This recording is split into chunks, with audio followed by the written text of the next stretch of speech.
This is a form that I have already started.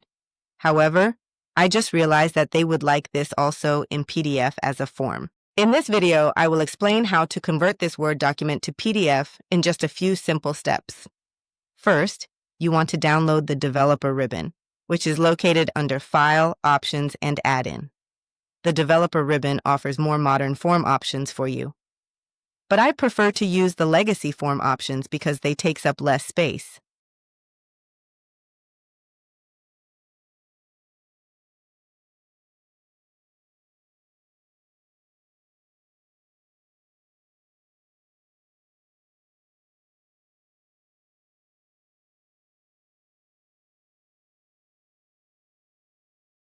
I also added the underlined option to my form field just to make sure that when individuals go to use the form, that their information is highly distinguishable from the prompt.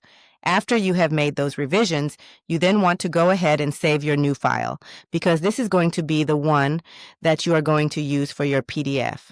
I highly recommend for you to do a quick accessibility check here in Word by going to File, Info, and Check for Issues. This is just to make sure that your file is accessible prior to you moving it over to PDF. Now return to the File menu and select Export as PDF.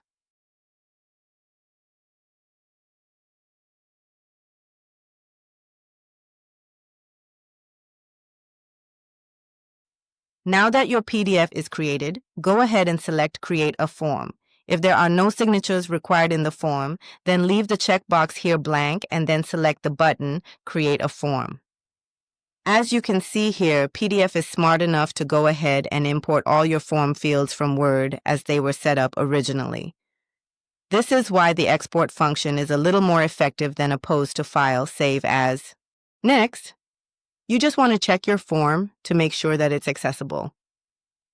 To check this form for accessibility, select the Prepare for Accessibility option under All Tools. If you're asked to set alternate text for any of the form field boxes, go ahead and mark them as decorative because what PDF is looking at is the actual box. Adobe is not looking at the field, so it's not an issue if you mark it is decorative because the field has already been tagged correctly. As you can see, the fields being marked as decorative do not interfere with the form.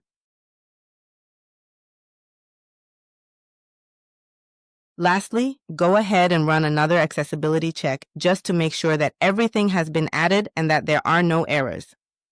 Logical reading order and color contrast always require manual check, so they will always come up with a caution sign, but it is not an error. So, be sure to check that your color contrast is working effectively. And that would have been checked if you ran your accessibility check in Word, as Word is pretty good at check contrast. And that's it. Now you have your PDF that's also an accessible fillable form.